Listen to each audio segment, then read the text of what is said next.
Uh, I thought, I thought our guys competed tonight. I thought they showed some competitiveness. I thought we rebounded the ball really well. We changed up our defensive coverage in the second half. We held them to 41% from the field and 14% from three. So I think, excuse me, I think that was the difference in the game. I asked the player the same thing. Last year, 4 and 27 enough year. This year, 3 and 2. How does that happen, and how does that feel? How does that happen? A lot of trials and tribulations, a lot of experiences, good and bad. A lot of meetings with players, and then ultimately fighting through adversity. And when you fight through adversity, and you believe in one another, and you believe in what we're trying to do collectively, you're going to come out on top eventually. It just takes time. Unfortunately, the business that we're in, there isn't a lot of time. And, I'm just happy that, this year we also had only 4 new guys as well. I think that's a big one. Like 2 years ago, I was coaching 13 new guys, 14 new guys, 4 new coaches. Last year it was 10 new players and a coach. This year is only 4 players. So I think that has a lot to do with it. That gets lost in all of this. Energy was the name of the game today. Did you say energy? Energy. Yeah. Particularly Ralph Agee and Christian Inigwe. Yeah. In having to handle a 7-1 center in Trevon, they both put good energy in. What went into maintaining the energy throughout the game? You know what? I think, and I'm learning as a coach, is, having your legs physically, having your body ready, and mentally having your body ready is so important, especially in a week like we're having, because we played Sunday, we just played tonight, we play another one Saturday. As a coach, you want to get on the court and start practicing, and we actually toned it down a lot. We didn't really do anything yesterday or for shoot-around today. The guys had, like, regular clothes on for the most part, and we just walked around, walked through. I think mental preparation is good, and I think that's why we had a lot of energy. We're going to have to do it again. Now, I didn't play as many guys. The guys that did play are going to have to get some rest. But I think it's also a credit to, how I run the program is we play a lot. And with that comes a lot of guys are playing every single day. So it allows you to be deep.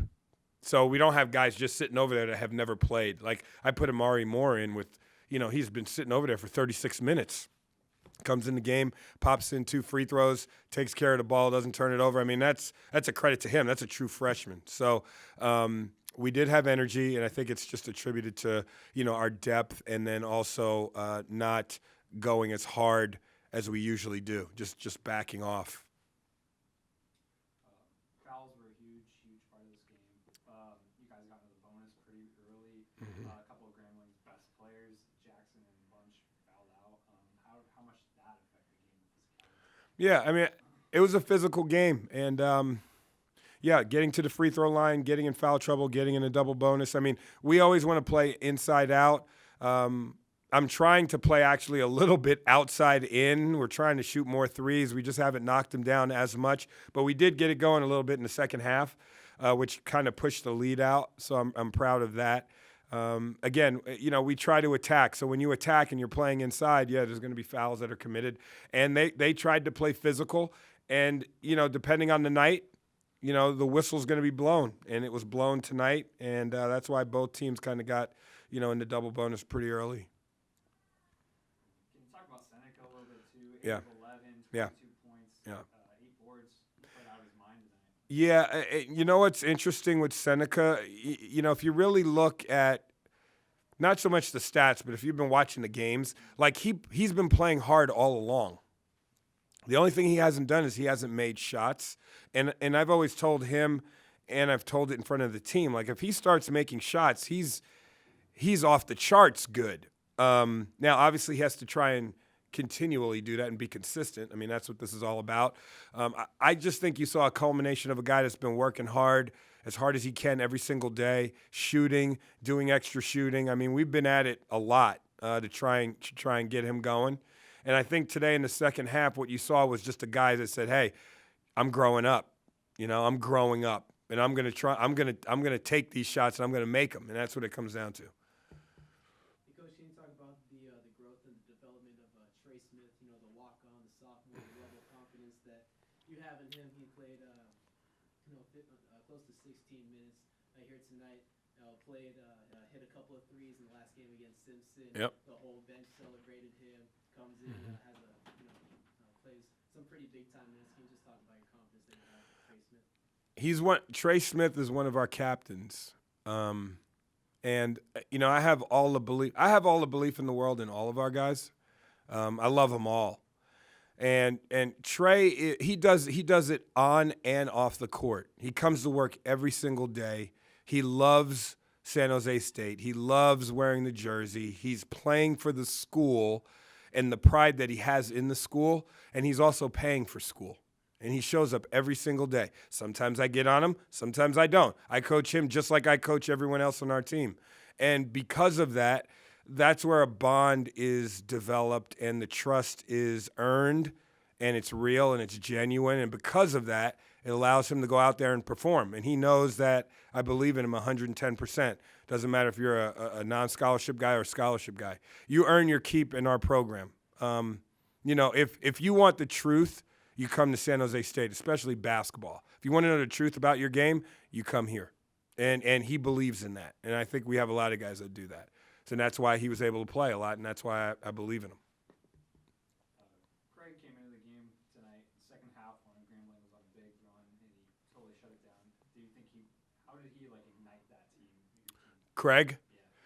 Yeah. Craig's like the jack of all trades. He plays the 1, 2, 3, 4, and 5. He does a lot for us. Craig also, he's a big workout guy, so he puts a lot of energy into extra workouts, and he puts his body through a lot of things. We've had a lot of discussions in terms of how to manage that, and he's backed off. And what you saw, because he does that, now he has a lot of energy to play in the game. So he's exerting. You just saw all of that energy that he has. He was able to come in and spark the game. Coach, coming into this game, Yeah. Grambling State led the nation with 114 points per game. What was your defensive game plan looking like? Because it clearly worked tonight. Actually, our defensive game plan, we play a lot of zone. We play a matchup zone. We tried it. It wasn't working. I think it has a lot to do with them. They're very talented. They have a lot of talent over there. They have a lot of guys that can score. Obviously, they put up a lot of points. And I just changed up our defensive coverage. And when I did that, it gave us a chance to kind of slow them down. I thought it did. It gave us enough in terms of slowing them down to give us enough energy to kind of pull away. And that's basically what it came down to. I just changed the defensive coverage. Yes. It got kind of close at the end. The Grambling State brought the lead down to 4. Where does it come from to right the ship and prevent any type of collapse? That's a pretty easy one. The reason why it was close is because we did not handle the pressure when they pressed us. And we got a little quick. We started throwing the ball all over the place. So basically, our players, and we're going to talk about this stuff, it's hard to assimilate that pressure every single day. We'll practice it, but it's hard to assimilate. Basically, it comes down to just passing and catching and don't get sped up. Because when teams are trying to come back and they try and press you, they want you to speed up. They want you to go down and shoot quickly. And we kind of took the bait. And when you do that, yes, you're fumbling. The ball's going all over the place. They did make a comeback. We made some subs. We got settled in. They fouled us. We made some free throws, and then we closed them out. Turnovers haven't been much of an issue this season so far. 21 tonight, still a fall for them. Is that number alarming to you, or is it just been as positive because it's still? I mean, it's alarming. We don't want to turn the ball over. That's something that we've been talking about as a program. I think we're still developing in that area. you have to be very careful because you also want your guys to attack, and you want them to attack pressure and attack aggressively. And then when that happens, that's usually when turnovers start to happen. But there's a fine line with that. So at the end of the day, we're 3-2, right? Last year we were 1-4 at this time. So I'm extremely happy. We're off tomorrow. We're going to practice Friday, and then we're going to get ready for another one on Saturday. Sir, one more for Coach. We good? Okay, thank you, guys. Thank you. So for a simple question, last year 4-27, this year 3-2. How's that? It's feeling great. It's feeling great. Coming off a rough season last year and all the work that we put in the summer, we just see it paying off.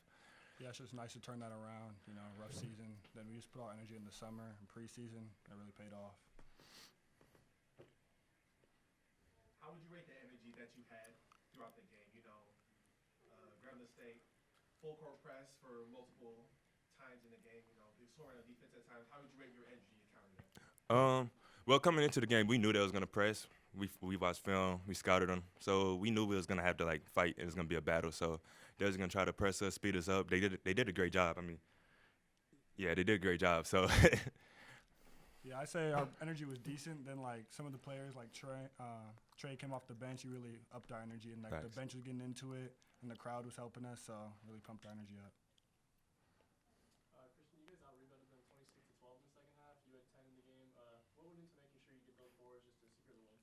Every day in practice, we just try to focus on boxing out, and even on free throws, we work on back tips. If you look at the film, I got a few back tips on some free throws, so we just emphasize that in practice and hope it shows up in game, and it did this time. Seneca, 8 of 11 shooting, kind of speaks for itself. How are you able to just dice through that defense for the win and convert on some tough finishes? Really, just my teammates, like knowing that they could knock down a shot, so they had to respect it. So if I'm driving to the goal, they couldn't help all the way because they knew I'll kick it out. Find my teammates, they'll knock down the shot. So I wouldn't have had none of it if it wasn't for my teammates, to be honest. Can you guys talk about Greg for a second? He provided a spark when Grambling went on a pretty big run, and Craig came on and scored a bunch of points, some big plays. How did he help ignite you guys? He helped tremendously coming. Just the energy. He had energy before the game. He had energy this week in practice, so we knew it was just going to translate in the game. So he helped out a lot because, he's 6'9", he can handle the ball, so he see over the shorter defenders in the defense, and he could just pick them apart. Number 24, Grambling State. He's 7'1". You know, he had a couple big dunks. Christian, you and Ralph did a pretty good job at neutralizing him. What went into that? What went into neutralizing him? Just hitting him early, like seeing where he's at on the floor at all times. Just not letting him get easy seals or easy putbacks. Just boxing him out and just doing the little things on defense. You talk about the energy of the game, a ton of fouls, lots of stopping and starting. How do you keep that energy level up when there is so much in the way of just keeping a consistent time moving to the game? Yeah, the foul count, I think we had fouls on both sides, so stopping and going, but really it just came down to just wanted to win. So, you had to do it, whatever you could do to win. So if the game had to stop or if it just kept playing fast, that was the motive behind it. We just wanted to win. 21 turnovers to 16 assists, and you guys still pull it out. What does that say about your team that you can play sloppy ball movement a little bit and still pull out? Yeah, we just always fall back on our defense. Like, offense is going to come and go each game, but if we have a strong defense, like, we're always going to end up winning the game. That's what we emphasize in practice at all times. Of course, we don't want that many turnovers, but defense is going to help us win games. Most definitely. Any more questions for these two? Thank y'all. Thank you.